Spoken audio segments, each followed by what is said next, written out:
Hello there. The question is, does our new Chancellor of the Exchequer still believe this?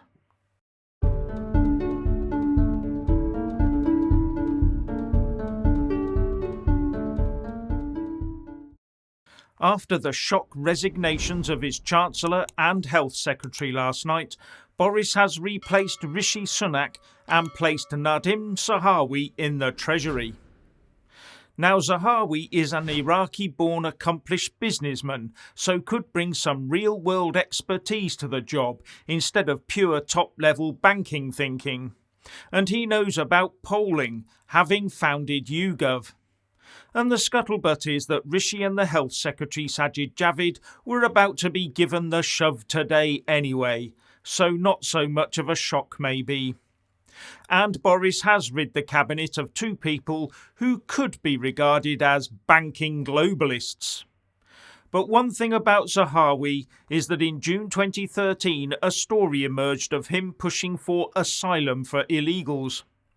And from my reading, it looks like it was all about getting more ethnic minority people to vote Tory. Here's what the member for Stratford-on-Avon wrote on his website zahawi.com.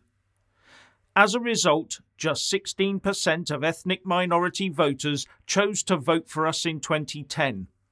Yet polling shows that ethnic minorities support Conservative Party policies, just not when the Conservative Party is associated with them.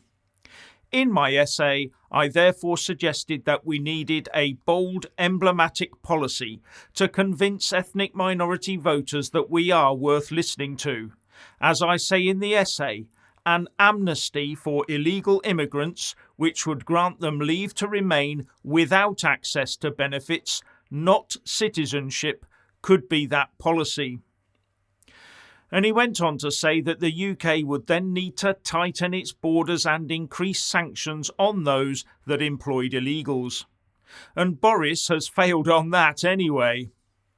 And Zahawi said this amnesty shouldn't be something to be included in their next party manifesto, but it's clear we need to do something about both the issue of why ethnic minorities don't vote Conservatives and on how to deal with the large number of illegals already in the UK.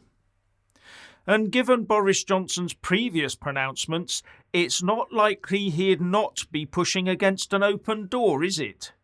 Here's what The Times reported in July 2019, a few days after Boris became Prime Minister. The Prime Minister has backed an amnesty for 500,000 migrants who do not have proof of their right to stay in the UK. And in a March 2021 report, Bloomberg reported that Boris was open to an amnesty. And the mainstream media will not go against this, will it? I'll leave you to decide, and decide on the ramifications of pursuing such a policy. Anyway, PMQ should be an interesting event at midday today.